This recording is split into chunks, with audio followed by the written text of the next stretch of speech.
Again, everyone. Hi, everybody. So, what is the generative coaching method practically? We teach it in what we call the 6-step process. And these are the 6 conditions to be able to produce creative and especially sustainable change. Because a lot of change you can develop seemingly spectacularly or with willpower, but it doesn't last. So we're looking for change that lasts. So we say we need to make sure to include 6 different things. And we say these are conditions because these 6 steps, they're not like the steps of a technique. There really are more, we would say there's actually many ways you can do each step, but they're kind of providing the basic underlying structure of what is necessary in order to bring about that sustainable change. So the first step is you need to get yourself as the coach and the client into this open, positive, centered space. Okay? If you're up here, if you're thinking too much, you can't open to things beyond what you're already doing. What we call open the coach field. And the coach is an acronym: centered, open, alert, connected to all of these intelligences so that you can hold together a space. And once you've created that space, we go to a second step, which is we begin to give a direction. So in step 2 is setting an intention. Now, an intention is not necessarily a specific specified goal, because as we would say, when we're in this generative place of doing something that we haven't done before, we may not know exactly what that end result is like. So we're really sort of setting the sense of what is the direction for change that we want to work with in this session. Get settled and open, sense what it is that you want, where you want to go in your life. Then what kind of state do you need to be in? What kind of resources? What sort of connection to your body?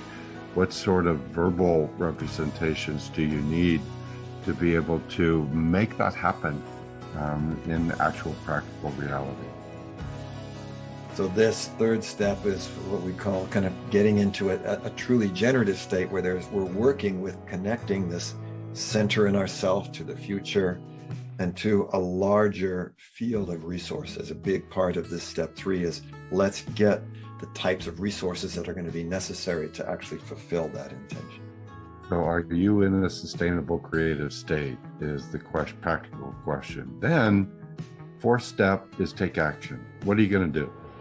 And of course, we can't just have one big global action. We need to be able to chunk it down in terms of what are the steps that you need to take in order to translate your dream into a reality. But what's important here is, instead of simply an abstract plan or some kind of a verbal plan, we're working with what we call things like storyboards, things that are much more alive and that have natural progressions. So this is one of the key steps of all coaching, is like we say moving from the dreamer to the realist, to the realizer, and beginning to really put that into what are the practical steps that are necessary to reach that intention. The 5th important condition we have to really include is, what do you do with the many obstacles or problems that get triggered or activated as you begin to move towards your dream? Internal obstacles, old stuff that comes up, external obstacles, people that really don't want to support you or cooperate with you, or difficult conditions.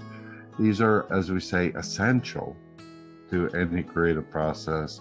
We focus on this in the 5th step. And the general approach we take in this 5th step is based on a kind of Aikido principle, this notion of creative nonviolence. We're actually welcoming in many ways these obstacles and realizing that within that obstacle, we can transform it, in fact, into a resource. Then finally, we say, whatever was done in the session, that opens a possibility. Really, it's what happens after the session. Not only the next day, but the next week. So in the 6th step, we really focus on, how do you keep this going? What do you need? Actions do you need to take? What sort of practices do you need to commit to on a daily basis so you can stay in this positive, resilient state come what may? So this is this idea of we're establishing practices that will deepen the change, that will continue it going, so that all the things that were, the possibilities that were opened and ignited during that coaching session can actually grow to fruition and continue on. And that's how we keep it sustainable. That's the structure of each of the 4 modules, the 6 steps. Open to a coach field, set a positive intention, get into a sustainable creative state, take action, transform the obstacles, and then keep it going on a daily basis. And we will be going through many different ways of accomplishing each of those steps in the modules. Each module we go through all the 6 steps and showing you different ways of how to do that. And we also do these kind of timed practices and timed demos at the end so that you're really getting a chance to incorporate it. We say, get it in the muscle. That's the 6-step model. If you are in the certification program, that's what you will develop a expertise in. You can use it in so many different ways and places. I find that it's sort of the foundation of everything else that I do. Yeah, me too. So we hope you come and learn those steps with us. It will make a tremendous difference for you and for your clients.